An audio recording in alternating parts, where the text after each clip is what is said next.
Greetings. My name is Carrie Williams, and I am the director of the Coalition for Free and Fair Elections, headquartered here in Atlanta, Georgia. On August 11th, 2007, the world rejoiced, and CNN reported that the national elections of Sierra Leone were unmarred by any major incidences of violence, that the international observers claimed the elections to be free, fair, transparent, and credible. It was an extraordinary day, a day of victory for the people of Sierra Leone, that they voted for the presidential candidates, the parliamentarians of their choice. The final results showed that no one presidential candidate received the required 55% of popular vote in order to be voted in, thus causing a runoff. Now, nearly 3 weeks later, just having the official final results announced by the National Electoral Commission, there are once again reports of election-related violence as the runoffs draw near on September 8th, 2007. At the beginning of this week, August 27th, 2007, President Kaba went on national television radio in Sierra Leone warning that if need be, he would declare a state of emergency should the incidence of violence continue to increase. Just yesterday, Wednesday, August 29th, the United Nations Radio in Sierra Leone interviewed both presidential candidates, the Honorable Ernest Bai Koroma of the All People's Congress, APC, as well as the Vice President Solomon Barawa, the Sierra Leone People's Party, SLPP. Both candidates were asked the following question. Supporters of the APC and the SLPP have clashed in parts of the country. Given a chance now to address your supporters, especially the youth who may get caught up in such events, what message do you have for them? Both candidates clearly stated that they were very clear with their supporters about cautioning them regarding the need for nonviolence. As the director for the Coalition for Free and Fair Elections, I have received many communications from various coalition supporters as well as those in general supporting the people of Sierra Leone at this time in their election process, urging me to come forward with a strong communication from the international community to the people of Sierra Leone to stay the course, to not succumb to any situation or force that would have them speak in violent terms or in taking violent actions. There may be provoking situations of a magnitude I can't even imagine at the recording of this tape. However, what is at stake is your beloved Sierra Leone, and that is far too precious and critical to be compromised at this last leg of the journey in this national election process. Dr. Martin Luther King Jr. and Mahatma Gandhi were very clear in their stand for nonviolence, and they're clear for the rights and their stand for the rights of their people. I call upon every man, woman, and youth in and outside the country of Sierra Leone that are Sierra Leoneans to stand for your rights, and to stand for your rights with the power of nonviolence, the power of peace. We shall all witness with you, if you do this, the dawning of a day to remember like no other in the history of the country of Sierra Leone. The footage that you are about to watch highlights key speakers of the press conference that the coalition held at the Georgia State Capitol on August 6th, the Monday prior to your elections on the 11th. The statements of our speakers at that conference are even more relevant now than they were then.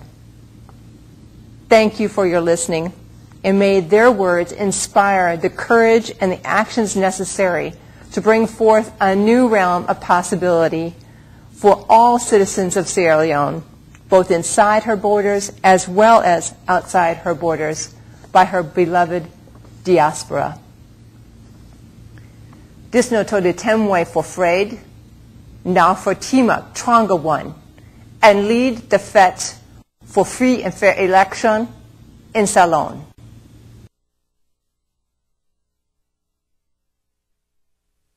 Good afternoon. My name is Carrie Williams, and I'm the director for the Coalition for Free and Fair Elections. We are here this afternoon at the Georgia State Capitol in Atlanta, Georgia, to discuss the people of Sierra Leone and their critical moment in history the upcoming elections, national elections, both presidential and parliamentary, this coming Saturday, August 11th. We have with us today several distinguished speakers, and the coalition would like to announce that we are in support of the people's intention of Sierra Leone to have peaceful, free, and fair elections.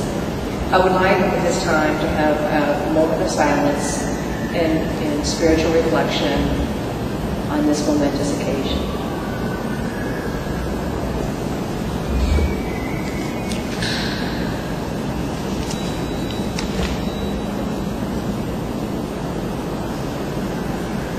Thank you. It is the intention of the Coalition for Free and Fair Elections to support the people of Sierra Leone as members of the international community in the people's intention to have peaceful, free, and fair elections. We intend to fulfill on that intention and our intention through the following actions. By holding this press conference today, with the speakers that are assembled here today, with contacting on an ongoing basis public policy leaders both here and abroad, and by contacting international media in the critical areas of coverage for Sierra Leone. We continue to look for more effective ways for effective communication from Sierra Leone into the international community, and to be able to expand the international media coverage of news from Sierra Leone. And we are committed to have continuing, ongoing updates and briefings over the next few weeks in this momentous time in Sierra Leone. The Coalition for Free and Fair Elections joins the people of Sierra Leone in appealing to His Excellency President Ahmed Tejan Kabah and his government to do all in their power to ensure the impending elections in Sierra Leone be free and fair, free from violence, intimidation, bribery, and all other irregularities. We further propose to initiate for the international community's review the following definition of free and fair elections in the case of Sierra Leone as: Number 1, elections conducted by an independent electoral commission. Number 2, elections in which eligible voters, the citizens of Sierra Leone, as determined by the register of voters in each of the electoral constituencies, are allowed to vote. Number 3, elections in which a sufficient number of ballots is available to the voters in each constituency. Number 4, elections devoid of coercion, intimidation, violence, or any other form of corruption. Number 5, elections in which representatives of registered political parties are not allowed within an established distance or limit from the voting booth for the purpose of canvassing or swaying voters to vote one way or the other. Number 6, elections in which there is adequate security provided to the electoral agents and voting public. Number 7, elections in which all votes cast are accurately counted and recorded. Number 8, elections in which the election boxes carrying the votes cast are not in any way tampered with before the official counting. Number 9, elections in which independent observers are allowed to monitor the elections. Number 10, elections in which there is little or no delay in declaring the results. And finally, number 11, elections in which all competing political parties are committed and willing to accept the results, whatever the outcome, once the foregoing conditions are met. We believe free and fair elections in Sierra Leone will provide the legitimacy imperative for the elective government to tackle the urgent problems Sierra Leone faces with the assured support of voters and the general public.